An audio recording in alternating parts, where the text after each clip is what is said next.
నమస్తే, welcome to Vishwam TV. నేను మీ journalist Uday. సమాజంలో మహిళల రక్షణ గురించి ఎన్నో చట్టాలు వస్తూ ఉన్నాయి. రోజు రోజుకి ఎన్ని చట్టాలు వచ్చినా కూడా అవన్నీ బుడదలు పోసిన పన్నీరుగానే మిగిలిపోతున్నాయి. దానికి నిదర్శనమే ఇవాళ బండి సంజయ్ కొడుకు చేసినటువంటి ఘటన.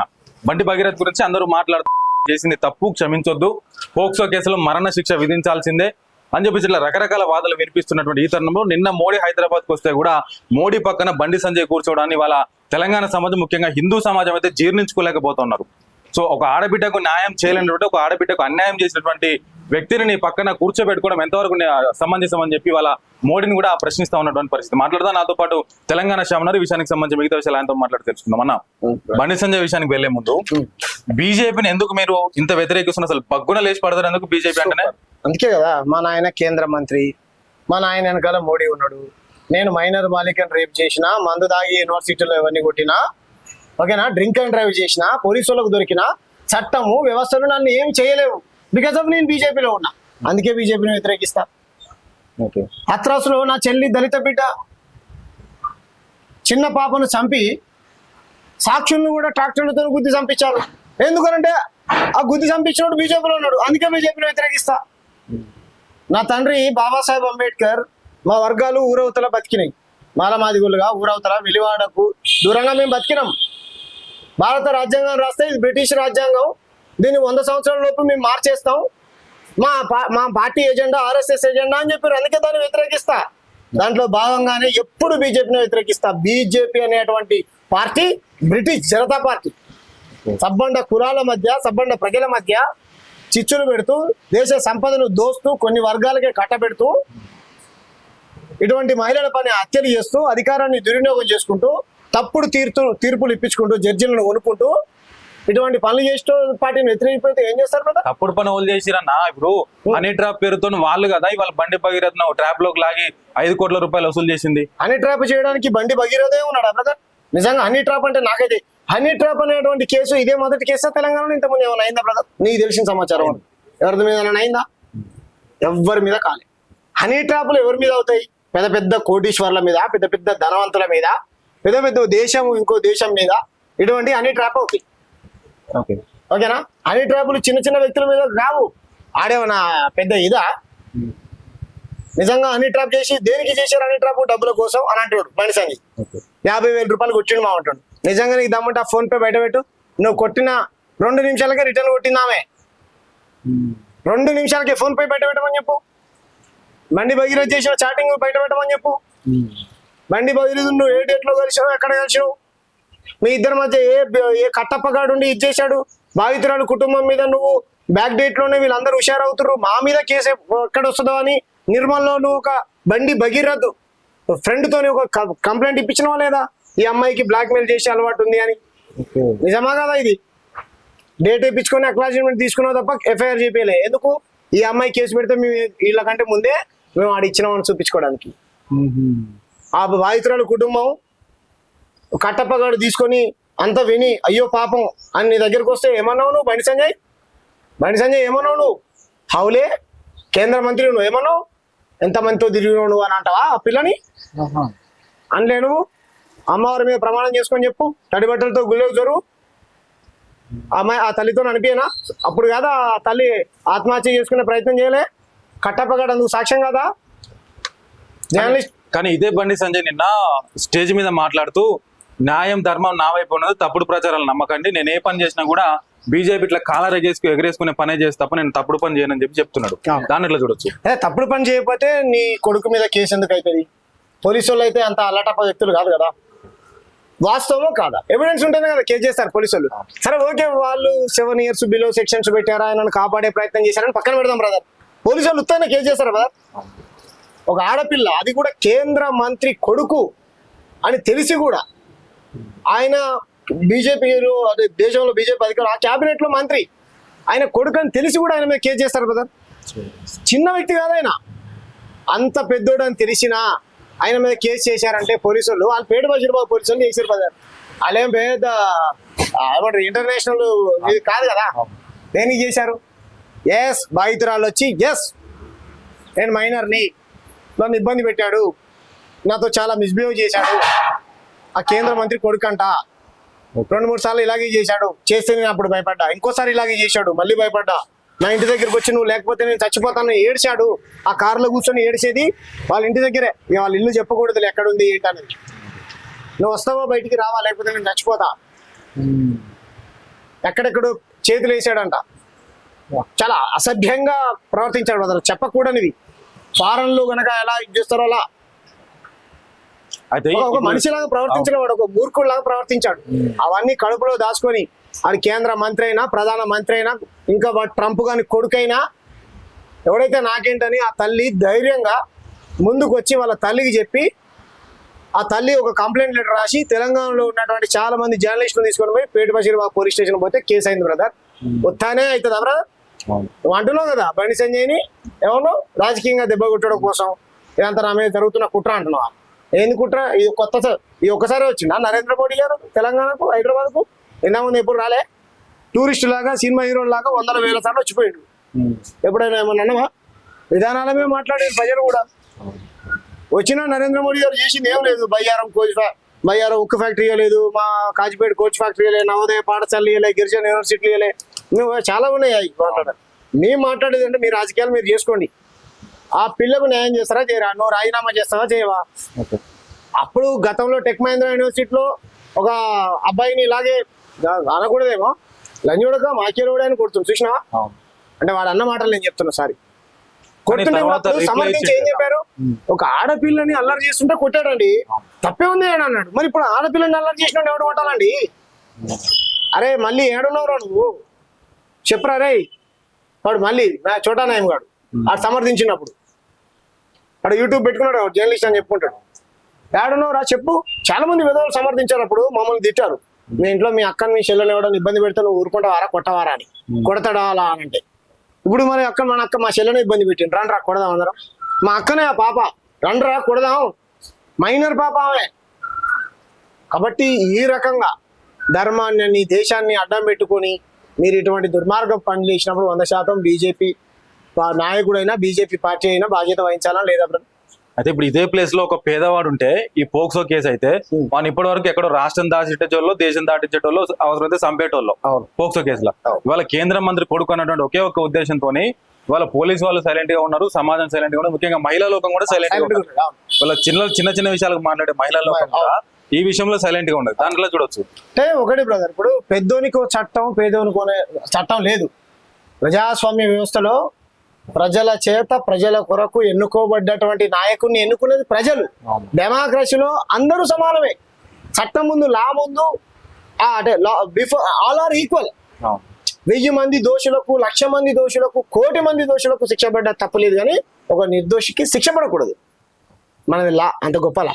దోషని సాక్ష్యాలు ఉన్నా ఎవిడెన్స్ ఉన్నా వాడిని మీరు ఇంకా అరెస్ట్ చేయట్లేరు, మీరు ఎంక్వైరీ చేయట్లేరు, మీ కస్టడీలోకి తీసుకోవట్లేరు అని అంటే చట్టం పెద్దోనికి చుట్టంగా మారిపోయింది. చట్టం పెద్దోనికి చుట్టంగా మారిపోయింది. న్యాయ వ్యవస్థ పెద్దోనికి చుట్టంగా మారిపోయింది. జడ్జి గారు కూడా బండి సంజయ్కి రేపొద్దున చుట్టమైన ఆశ్చర్యపోవాల్సిన అవసరం లేదు. ఎందుకంటే యశ్వంత్ వర్మ ఆల్రెడీ ఢిల్లీలో అయిండు. 150 కోట్లు తీసుకుంటూ ఢిల్లీలో 500 కట్టినట్టు దొరికిందా లేదా? వాడు ఎన్ని తప్పుడు తీర్పులు ఇచ్చి ఉంటాడు డబ్బులు తీసుకొని. నిన్న మొన్న మీరే కదా ఫేస్బుక్ లో ఒక పోస్ట్ పెట్టింది, బెంగాల్ వ్యవహరించిన ఎన్నికల ఆఫీసర్ రేపు రాబోయే రోజుల్లో రాజ్యసభ సభ్యుడని అవుతాడు, అవసరమైతే గవర్నర్ అని అవుతాడు. అయిన దాఖలాలు కదా. తమిళ సాయి ఉంది ఇక్కడ. తమిళ సాయి నాకు ఏ పార్టీలతో సంబంధం లేదండి, గవర్నర్ పాత్ర నేను పోషిస్తాను. ఆ బీజేపీ కార్యకర్త ఇప్పుడు బీజేపీ నుంచి పోటీ చేసిందా లేదా? మన దగ్గర అంతకుముందు నరసింహన్ పనిచేశాడు, ఆయన ఆర్ఎస్ఎస్ బ్యాక్గ్రౌండ్ నుంచి వచ్చిన బీజేపీ కార్యకర్త. అరే బ్రదర్, చట్టాన్ని దుర్వినియోగం చేస్తారు బ్రదర్ వాళ్ళు. నేనేమంటానంటే రాజకీయ నాయకుడు రాజకీయం చేయాలి, కానీ ఎన్నికల ఆఫీసర్ బీజేపీ కార్యకర్త లాగా పనిచేయకూడదు. అలా పనిచేస్తుంది కాబట్టి ఈరోజు దీది నేను ఓడిపోలేదు నేనే గెలిచినా నేను రాజీనామా చేయాలంటుంది. ఎందుకంటే ఎన్నికల ఆఫీసర్ బీజేపీ కార్యకర్త లాగా పనిచేసి బీజేపీ ఓట్లు పడేలాగా చేశాడు, ఓటు చోరీ జరిగింది, వాళ్ళకి సహకరించాడు. సరే అది వేరే విషయం, నేను కదలంటే నేనేమంటున్నానంటే అన్ని వ్యవస్థలపైన నమ్మకం పోతుంది. ఈరోజు మనమే మాట్లాడుకుంటాం, వ్యవస్థలపైన నమ్మకం ఉండాలి, డెమోక్రటిక్ పద్ధతిలో ప్రజా సమస్యలపైన ఓట్లాడాలి, రాజ్యానికి వ్యతిరేకంగా మీరు అన్డెమోక్రటిక్ గా సంఘ విద్రోహ శక్తులుగా తుపాకులు పట్టుకుని నక్సలైట్లు అవుతారంటారు. మరి ఇప్పుడు ఇలాంటి సంఘటనలు జరిగినప్పుడు వశరావులమ్మ సినిమా చూసినాం కదా, తండ్రి పోయి చేస్తాడు, కొడుకు పోయి చేస్తాడు. నీ తండ్రి వచ్చి పంటాడు నా దగ్గర, నువ్వు వచ్చి పంటావు.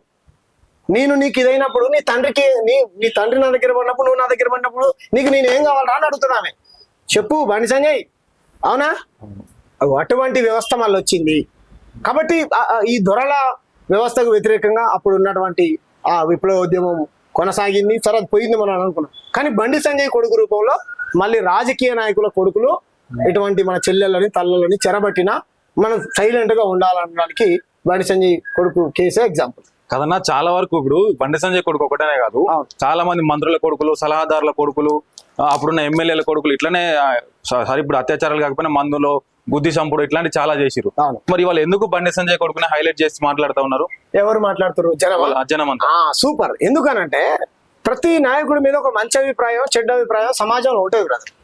ప్రియాంక రెడ్డికి అన్యాయం జరిగినప్పుడు ఎవడైతే అలా చేశాడో వాడిని శిక్షించాలి, పట్టుకోవాలి, శిక్షించాలని అన్నాం తప్ప సరే సహజంగా ఉద్యమకారులు రోడ్లు ఎక్కి కాల్చి చంపేయాలి అని అంటారు. అన్నంత మాత్రం సంభవని కాదు. అలా చెప్పడం ద్వారా ఒత్తిడి, ప్రభుత్వం మీద ఒత్తిడి తీసుకొస్తే ప్రజలు వాడిని కస్టడీలోకి తీసుకొని అరెస్ట్ చేస్తారేమో అంతే తప్ప వాళ్ళ సంభవని కాదు. కానీ రెడ్డి వాళ్ళందరూ రోడ్డు ఎక్కి ఎక్కడ వెలమ దొరల కుటుంబాలను కూలుస్తారో అదే వీళ్ళ ప్రభుత్వాన్ని కూలుస్తారో అని కేసీఆర్ ఏం చేశాడు? రెడ్డి వాళ్ళని మభ్యపెట్టడం కోసం ఒక రెడ్డి వాళ్ళ అమ్మాయిని చేస్తారని పిట్టల్ని కాల్చినట్టు ఆ పిల్లల్ని కాల్చి చంపాడు. సరే నేను వాళ్ళు అమాయకులని చెప్పా, కానీ వాళ్ళని శిక్షించే హక్కు కోర్టుకుంటది. కానీ సజ్జనార్ గారికి ఎక్కడిది? పారిపోతుంటే కాల్చి చంపారు అన్నాడు. సరే తీపోయి ఆమె రెడ్డి ఆమె వాళ్ళ తరపున వాదించడానికి లాయర్కు డబ్బులు చేసే గతి కూడా లేదు వాళ్ళకి. ఎందుకంటే వాళ్ళు అంత పేదలు. అసలు వాళ్ళు తప్పు చేసిరా లేదా నేను దాని గురించి మాట్లాడట్లే. వాళ్ళు పేదోళ్ళు కాబట్టి నువ్వు చంపినావు, ఒక మేనేజ్ చేసింది కాబట్టి. ఇదే మహమూద్ అలీ మనవడు ఒక అమ్మాయిని వేసుకుని హైదరాబాద్ అంతా తిరిగిండు వారాల పైన, అప్పుడు పెద్ద చేసాడు. ఎందుకంటే ఆయన ముస్లిం, పార్టీ బీఆర్ఎస్ లో ఉన్నాడు, గుర్తుపెట్టుకో నేను మళ్ళీ చెప్తున్నా. ఇదే బీఆర్ఎస్ లో ఉన్నటువంటి మన ఎక్కడ మన నిర్మల్ దగ్గర ఉంటది కదా షకీలా బోధన్ ఎమ్మెల్యే సూపర్, వాళ్ళ కొడుకు మీద ఆరోపణలు వచ్చింది. ఇప్పుడు ఏమంటారు? బండి సంజయ్ కొడుకు తప్పు చేస్తే ఆయన కొడుకుని అన్నారు, కానీ బండి సంజయ్ ఎందుకు అంటారు రా అంటారు. మరి అప్పుడు ఆయన కొడుకుని అనకుండా ఆయన ఎందుకు అన్నారా? అప్పుడు ఆయన వలమని అనకుండా ఈయన ఎందుకు అన్నారా? చెప్పు బ్రదర్. ఇదే పార్టీలో చాలా మంది ఎంపీలు ఉన్నారు. నువ్వు అన్నట్టు బండి సంజయ్ అంటేనే ఎందుకు ఈ సమాజానికి ఇంత వ్యతిరేకత, వేరే వాళ్ళు లేరా? ఈటాల రాజేంద్రన్ ఉన్నాడు అదే బీజేపీలో, కొండ విశ్వేశ్వరరెడ్డి ఉన్నాడు అదే బీజేపీలో, అదే బీజేపీలో ఏమంటారు మన డీకే అరుణ గారు ఉన్నారు. వీళ్ళెవరినైనా సరే ప్రజలు ఇంత ఘాటుగా ఎందుకు విమర్శించారు చెప్పు బ్రదర్? ఎందుకంటే వాళ్ళు బీజేపీ పార్టీలో ఉన్నప్పటికీ కూడా విధానాల మీద రాజకీయం చేస్తారు. నేను మతాన్ని అడ్డం పెట్టి మస్జిద్ కూలుస్తా, మందిరం కూలుస్తా, రామ మందిరం కూలుస్తా, చర్చి కూలుస్తా అనే వ్యాఖ్యలు చేసి కుల మతాల మధ్య పంచాయతీ పెట్టి ప్రజా సమస్యలు పక్కదో పట్టిరు. ఓ ప్రాజెక్ట్ గురించి ఏదైనా ఇష్యూ గురించి మాట్లాడతారు. మీరు చూడండి, సరే వాళ్ళు మంచోళ్ళని నేను అనట్లే. సరే ఈటల రాజేంద్రన్న భూములు కబ్జాలు చేసిండా లేకపోతే ఇది చేసిన ఏదైనా పక్కన వాట్ ఎవర్ అది వచ్చినప్పుడు అది మాట్లాడతాం. కానీ ఒక వ్యక్తి మీద ఇంత వ్యతిరేకత రావడానికి కారణం ఇదే అంటున్నా నేను. నీకు అర్థమైందా? నీ మీద మంచి అభిప్రాయం లేదు ప్రజలకు, నువ్వు మతాల మధ్య కులాల మధ్య చిచ్చు పెడతావని, నువ్వు ప్రజాప్రతినిధుల్ని పట్టుకొని ఎన్నుకోబడ్డటువంటి శాసనసభ్యుల్ని, ఎంపీల్ని బామ్మర్దులు అంటాడని. నీకు నచ్చినటువంటి పార్టీ నాయకులను పట్టుకొని బామ్మర్దులు అంటావా? వాడు కూడా రాజ్యాంగబద్ధంగా ఎన్నుకోబడ్డటువంటి నాయకుడే కదా, పార్టీ వేరు కావచ్చు. నిన్ను అనొచ్చా? నీ పార్టీలో ఉన్నట్టు అనొచ్చా? తప్పు కదా. ఎంత అహంకారం, ఎంత పదవి, ఇవన్నీ బలగాలు వెనకాలు ఉన్నాయని. ఒక పక్కన మీ పార్టీ మీద ఈడీ, సిబిఐ, ఐటీ ఇటువంటి సంస్థలన్నీ మీ జేబు సంస్థలుగా వాడుకుంటారని ప్రజలు చెప్తూనే ఉన్నారు. న్యాయ వ్యవస్థని దుర్వినియోగం చేస్తారు, పోలీస్ యంత్రాంగాన్ని దుర్వినియోగం చేస్తారు, అన్ని ఆరోపణలు వస్తున్నా. మీరు ప్రజాప్రతినిధులుగా మీకు ఇంకా ప్రజలు అవకాశం ఇస్తుంటే. ఫైనల్ క్వశ్చన్ ఏంటంటే, ఇప్పుడు నిన్న మోడీ వచ్చింది కాబట్టి వాళ్ళు ఏమన్నారు, నువ్వు ఒకవేళ కేసు పెట్టకపోతే, కేసు నమోదు చేయకపోతే మోడీ సభలో మేము ఆత్మార్పణ చేసుకుంటాం చెప్పి అన్నందుకు కేసు అయింది. ఆ కేసు అయిన మరుక్షణమే దాన్ని ఏమని మార్చారు? హనీ ట్రాప్ అని మార్చారు. సో అట్లా కేసు అయినందుకే హనీ ట్రాప్ అని మార్చితే రేపు ముందు రోజులలో అమ్మాయిని ఇబ్బంది పెట్టి కాంప్రమైజ్ చేసి నువ్వు బయటకు వస్తే చంపేస్తామని బెదిరించి ఈ కేసును నీరు కార్చరు, ఈ అమ్మాయికి న్యాయం జరగకుండా చేయరు అనేటువంటి దాంట్లో ధీమా లేదా? అంటే నేనేమంటున్నా అంటే బ్రదర్, 100% నువ్వు అన్నటువంటి నువ్వు నీకున్న అనుమానం నాకు కూడా ఉన్నది. ఆ అమ్మాయికి కోర్టులో న్యాయం జరగదు, ఓకేనా? ఎందుకంటే కోర్టును కూడా మేనేజ్ చేస్తాడు బండి సంజయ్ 100%. అక్కడ ఉండే జడ్జిలంతా ఆర్ఎస్ఎస్ జడ్జిలు ఉంటారు నాకు తెలిసి. ఎందుకంటే ఉన్నాయి గతంలో న్యాయం చేసినటువంటి దాఖలాలు కూడా ఉన్నాయి కోర్టులో. నేనేమంటున్నా, నువ్వు ఒక్కటే నీకు సొల్యూషన్, నీ నిబద్ధతను, నీ నిజాయితీని నిరూపించుకోవాలంటే నీ కొడుకుని పంపి పోలీస్ కస్టడీకి విచారణకు సహకరించమని చెప్పు. పోలీసు వాళ్ళు మంత్రి కొడుకు కాకుండా సామాన్యమైన మంత్రి కొడుకు, ఆయనకి సపరేట్ ఏం లేదు కదా, ఆయనకి ఏం రాజ్యాంగబద్ధ పదవి ఏం లేదు కదా, వాడు నిలండాలంటే ఓ సామాన్యుడు అంతే కదా. అని మీద కేసు వచ్చింది, ఫోక్సో కేసు నమోదైంది, ఇమీడియట్లీ నువ్వు కస్టడీలు తీసుకొని ఎంక్వైరీ చేయి, నువ్వు రాజీనామా చేయి బండి సంజయ్. నీ మీద ఇటువంటి ఆరోపణలు వస్తున్నాయి కదా, ఆ నిజాయితీని నేను నిరూపించుకుంటా అని గతంలో కనుక ఈటల రాజేంద్రన్న బీఆర్ఎస్ పార్టీ నుంచి ఎలగొడితే ఏ విధంగా వచ్చి రాజీనామా చేసి మనకి గెలిచిండో, నువ్వు అట్లా కేంద్ర మంత్రి పదవికి రాజీనామా చేయి, నా నిబద్ధతను నేను నిరూపించుకుంటాను, ఎలక్షన్లకు పోయి అప్పుడు 80% అన్నా మనము మా కొడుకు ఎవరిని రేపు చేయలేదన్నా 80% అన్నా మనము అని నువ్వు 80% మంది ప్రజలను అడగప్పుడు. నీకు అర్థమైందా? ఇదే నీకు కోర్టులో నీకు ప్రజలు వేసే తీర్పు. నువ్వు దానికి సిద్ధమైతే చెప్పు, లేకపోతే నువ్వు తప్పు ఒప్పుకున్నట్టే. నేను చెప్తున్నా కదా బ్రదర్, ఇదంతా బండి సంజయ్కు తెలిసే జరిగింది. ఆ పాప తెలుసు, వాళ్ళ తండ్రి తెలుసు, ఆ తల్లి తెలుసు ఏం జరిగిందో. ఆ పాప ఆ బండి సంజయ్కి చెప్పింది. ఇంటికి పోతే బండి సంజయ్ అవమానించిండు. నువ్వు ఎంతమందితో తిరిగినో బయట పెట్టే దమ్మున్నా అడుగుతున్నా అన్నాడు బ్రదర్. ఎంతమందితో తిరిగినవా మావాడుతున్న అవమానించిండు. దాంతో నా పాప సూసైడ్ చేసుకున్నది. గతంలో 2 సార్లు చేసుకుంది, ఈ సన్నాసి వల్ల ఇంకోసారి చేసుకునే ప్రయత్నం చేసింది.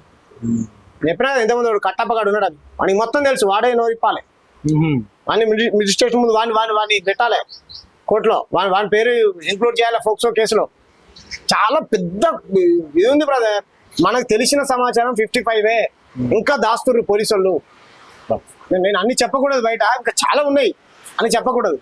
ఎంతవరకు ఉండాలో అంతవరకే ఉండాలి. కాబట్టి 100% బండి సంజయ్ కొడుకుని రిమాండ్ చేయాల్సిందే, అరెస్ట్ చేయాల్సిందే బ్రదర్. ప్రజాక్షేత్రంలో ప్రజలే న్యాయ నిర్ణేతలు కాబట్టి నీ చిత్తశుద్ధి నిరూపించుకుని రా. ఫైనల్ గా సరే, ఈ భాగం అంతా పక్కన పెడితే ఇది ఒకటోసారి కాదు, చాలా సార్లు ఇట్లా జరుగుతున్నాయి. ప్రతి మహిళ మీద అత్యాచారం జరగడం కామన్ అయిపోయింది. హనీ ట్రాప్ అని, డబ్బులు ఆశ చూపి, ఈ లవ్ జిహాదుల పేరుతోని ఇబ్బందులు పెట్టడం. అయితే మొత్తానికి లాస్ట్ బలైతుంది ఎవరు అని అంటే మహిళలే. మన సోదరిమణులు బలైతా ఉన్నారు. వీళ్ళు ఎట్లాంటి జాగ్రత్తలు తీసుకోవాలి సొసైటీకి? అసలు కాదు బ్రదర్, ముస్లిం ఓడి చెప్తే లవ్ జిహాద్. అదే మన హిందూ బండి బగిరది ఏంటోడు హిందువే కదా. సరే ఏ మతం హిందువే. ఆ తల్లి ఆ పాప హిందువే కదా. మరి దీనికి ఏ పేరు పెడతాం? ఏ జిహాద్ పేరు పెడతాం? నువ్వు అన్నావు కదా లవ్ జిహాద్. ఓ క్రైస్తవుడు చేస్తే అది మిషనరీ సంస్థ, బ్రిటిష్ అన్నట్టు. ఎందుకు నేను అంటున్నా అంటే, నువ్వు ప్రతిదాన్ని ఇందుకే నీ మీద వ్యతిరేకత వచ్చింది ఇంత సమాజంలో.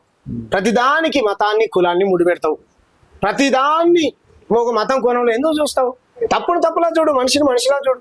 వాడు హిందూ అయినా, ముస్లిం అయినా, క్రిస్టియన్ అయినా దేవుని నమ్మడు. వాడు భారతీయుడా కాదా, వాడు తప్పు చేశాడో లేదా, మనం శిక్షించాలా వద్దా, ఈ కోణంలో చూడు. పార్టీలా చూడు.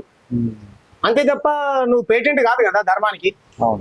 నువ్వు నిజంగా నువ్వు ధర్మ సేవ, సనాతన సేవ చేయాలని అనుకుంటే కనుక రమణ మహర్షి లాగా, ఆదిశంకరాచార్యుల లాగా, లేకపోతే మన రామానుజుల వారి లాగా మఠం పెట్టుకో. ఏమంటావు?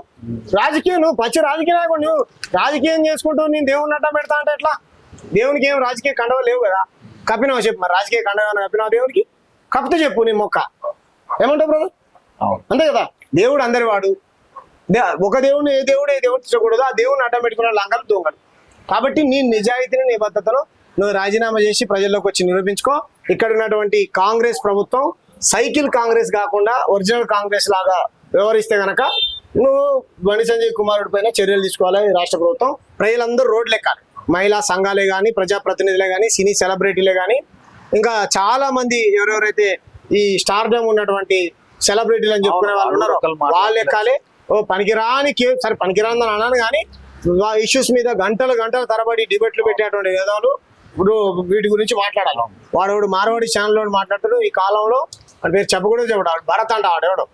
వాడు భారత్ గారు మాట్లాడుతాడు. 16-15 సంవత్సరాలలోనే అమ్మాయిలు కలిసి సెక్సువల్ గా కలుస్తున్నారండి అని మాట్లాడతాడు దుర్మార్గంగా వాడు. ఇలా ఛానల్స్ మాట్లాడేటువంటి దుర్మార్గుల ఛానల్స్ ని కూడా మనం బైకాట్ చేయాలి. చెప్పులు తీసుకుని కొట్టాలి ప్రజల వాళ్ళు. Thank you. సో ఇది మరి తెలంగాణ శ్యామ్ అభిప్రాయం.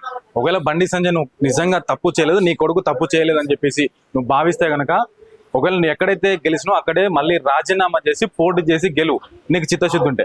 అంతేగాని కోర్టులను మేనేజ్ చేస్తామని చెప్పి కానీ నీ మధ్యలో ఒక కట్టప్పను పెట్టి కట్టప్ప ద్వారా మేనేజ్ చేస్తామని ఇవాళ వాళ్ళకి న్యాయం చేయకపోతే కనుక ఊరుకునేటువంటి పరిస్థితి లేదు. పొద్దున్న లేస్తే న్యాయము, ధర్మము, దైవము అని చెప్పేసి మాట్లాడేటువంటి నువ్వు ఇట్లాంటి వాటికి పాల్పడడం అయితే ఎంతవరకు కూడా కరెక్ట్ కాదు. మీ కొడుకు ఎవరైతే అదుపులో పెట్టుకో ఫస్ట్ అని చెప్పేసి కూడా తెలంగాణ శ్యామ్ గట్టిగా వార్నింగ్ ఇస్తా ఉన్నటువంటి పరిస్థితి కూడా మనకు కనిపిస్తుంది. ఇలాంటి మరిన్ని వీడియోస్ మీ ముందుకు వస్తూనే ఉంటారు. చూస్తూనే ఉండండి విశ్వం టీవీ.